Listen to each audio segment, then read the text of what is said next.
नरेंद्र मोदी की बायोग्राफी लिखने वाली महिला खुद खुलासा कर रही हैं कि नरेंद्र मोदी ने कई दशकों से महिलाओं का शोषण किया है और अब आम आदमी पार्टी मैदान में आ गई है।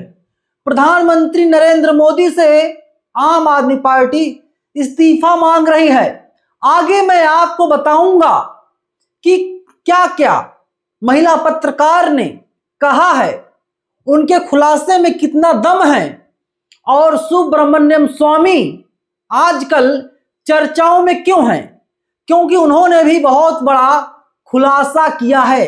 साथ सोने तक की बात सुब्रमण्यम स्वामी जो भारतीय जनता पार्टी के नेता हैं उन्होंने कही है। नमस्कार, मैं नवीन कुमार नंदन। बिना देरी किए और बिना किसी लाग लपेट के मैं जो मधु पूर्णिमा किशोर हैं उनका जो बयान है उन्होंने अंग्रेजी में लिखा है, लेकिन उसका हिंदी रूपांतरण मैं आपको बता देता हूं। कहती हैं, यह समझ आता है कि मई 2014 में जब मोदी ने सत्ता संभाली तब से ही मैंने उनसे सुरक्षित दूरी बना ली। मैं उन्हें अपनी किताब की कॉपी देने भी नहीं गई, बस उनके पसंदीदा अफसर भरतलाल के जरिए बिना दस्तखत वाली एक कॉपी भिजवा दी। मोदी ने जिन औरतों को अपनी नजदीकी की वजह से सांसद और मंत्री बनाया था उनके नाम सत्ता के संघी गलियारों में शुरू से जोर शोर से फुसफुसाए जा रहे थे। इसलिए मैंने बहुत पहले ही एहतियात बरतनी शुरू कर दी थी। इनका मतलब है साफ है दोस्तों कि करीबी कुछ ज्यादा थी। ज्यादा नहीं बोल सकता वरना पुलिस मुझे गिरफ्तार कर लेगी। मैं कम बोल रहा हूं, मैं उतना ही बता रहा हूं जो लिखा गया। बाकी समझना, अलग तरीके से एक्सप्लेन करना आपकी जिम्मेदारी है। आगे है, हरदीप पुरी जैसे लोगों के नाम भी दबी जुबान से लिए जा रहे थे। ऐसे लोगों ने गुजरात का मुख्यमंत्री रहते हुए मोदी को खास सेवाएं दी थी।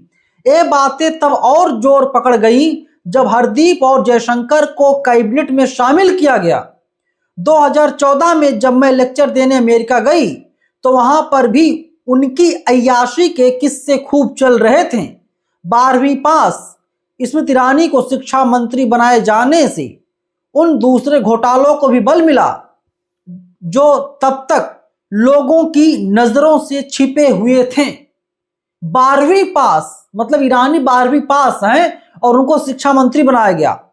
मानसी सोनी से जुड़ा घोटाला तो पहले ही सुप्रीम कोर्ट तक पहुंच चुका था।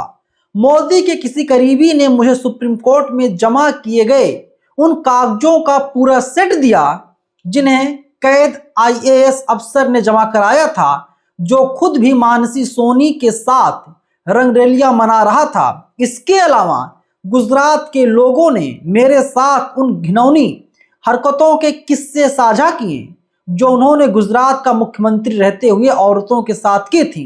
इनमें मोदी के कुछ करीबी भी शामिल थे। सूचना के अनुसार ऐसा वे पहले भी करते रहे थे, तब वे प्रचारक और भाजपा के पदाधिकारी हुआ करते थे।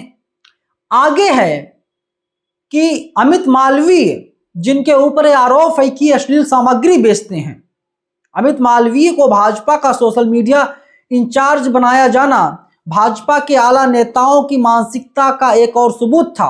अगर उन्होंने दूसरे मोर्चों पर अच्छा काम किया होता तो शायद मैं उनके शिकारी जैसे यौन व्यवहार को नजरअंदाज कर देती। ये जो बयान है, ये बयान सुन लिया आपने, लंबा चौड़ा ट्वीट किया है। और अब आम आदमी पार्टी के राज्यसभा सांसद संजय सिंह कह रहे हैं कि मोदी की बायोग्राफी लिखने वाली महिला खुद खुलासा कर रही हैं कि मोदी कई दशकों से महिलाओं का यौन शोषण कर रहा है। कितनी महिलाओं को महत्वपूर्ण पद देने के बदले नरेंद्र मोदी ने उनका यौन शोषण किया? कितनी महिलाओं की मोदी ने जासूसी करवाई? क्या हमारा देश एक महिला शोषण करने वाला चला रहा है? ऐसा आदमी प्रधानमंत्री पद पर कैसे रह सकता है? मतलब महिलाओं का यौन शोषण करने वाला आदमी, ये संजय सिंह खुल के बोल रहे हैं और नरेंद्र मोदी पर निशाना साध रहे हैं। नरेंद्र मोदी को बता रहे हैं कि नरेंद्र मोदी ने यौन शोषण किया है। आम आदमी पार्टी कहती है कि देश के प्रधानमंत्री पर महिलाओं के शोषण के गंभीर आरोप लग रहे हैं। यह आरोप लगाने वाला कोई और नहीं बल्कि उनकी बायोग्राफी लिखने वाली एक महिला है। महिला के आरोपों के अनुसार मोदी जी ने महिलाओं का शोषण किया और बदले में उन्हें महत्वपूर्ण पद दिए। मोदी जी कई महिलाओं की जासूसी भी करवाई। अब सवाल उठ रहा है कि जब प्रधानमंत्री पर इतने गंभीर आरोप लगे हैं तो क्या इसकी निष्पक्ष जांच होगी? महिलाओं की सुरक्षा और सम्मान पर सवाल उठ रहे हैं। इसका जवाब पूरा देश मांग रहा है। अब बड़ा सवाल यह है कि मधु किश्वर जो हैं ये हैं कौन? इनका पूरा इतिहास क्या है? मैंने ग्रोक से पूछा, एआई से पूछा। एआई कहता है मधु किश्वर लेखिका हैं, सामाजिक टिप्पणीकार हैं, मैनुषी पत्रिका की संस्थापक और संपादक हैं। मोदी से संबंध 2014 के लोकसभा चुनावों से पहले और दौरान मधु किश्वर नरेंद्र मोदी की मुखर समर्थक थी, मतलब मोदी भक्त हुआ करती थी। उन्होंने गुजरात दंगों में मोदी की भूमिका को नकारते हुए और मीडिया की आलोचना करते हुए एक किताब लिखी, Modi Muslims and media, voices from Narendra Modi Gujarat 2014। इस किताब में उन्होंने गुजरात के मुसलमानों के इंटरव्यू के आधार पर दावा किया कि मोदी मुसलमान विरोधी नहीं हैं और मीडिया ने उन्हें गलत तरीके से बदनाम किया है, मतलब नरेंद्र मोदी का बचाव किया गया। कुछ जगहों पर उन्होंने नरेंद्र मोदी की तुलना महात्मा गांधी से भी की थी, जो उनकी प्रशंसा को दर्शाता है। वे खुद को कभी भी बीजेपी और आरएसएस का औपचारिक सदस्य भी नहीं मानती थी, बल्कि एक आजाद टिप्पणीकार के रूप में खुद को पेश किया करती थी। और अब क्या हो गया? वही महिला, वही पत्रकार, वही टिप्पणीकार खुल करके नरेंद्र मोदी की कलई खोल रही है, खुल करके नरेंद्र मोदी की खिलाफत कर रही हैं, नरेंद्र मोदी पर अटैक किए जा रही हैं।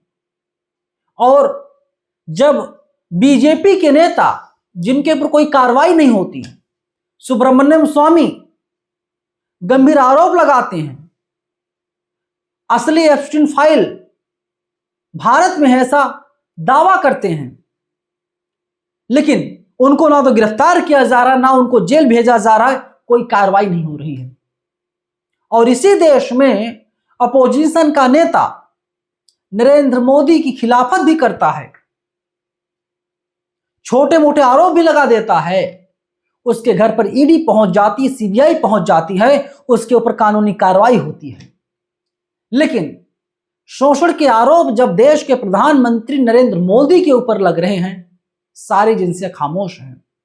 क्या इसका मतलब यह समझ लिया जाए दोस्तों कि अगर इनको गिरफ्तार किया गया तो कहीं ऐसा ना हो जो और सच है, जिस सच को ये लोग अपने अंदर दबाकर बैठे हुए हैं, वो सच बाहर ला दें और नरेंद्र मोदी सत्ता से बेदखल हो जाएं। कहीं ऐसा तो नहीं है? ये अपने आप में एक बड़ा सवाल है।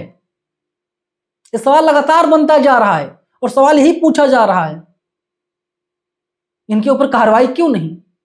हम लोगों ने देखा तमाम प्रतिद्वंदियों को जेल भेजा गया, परेशान किया गया, ईडी ने, इनकम टैक्स ने, सीबीआई ने छापेमारी की और सबूतों के अभाव में बाइज्जत वे लोग बरी हो गए।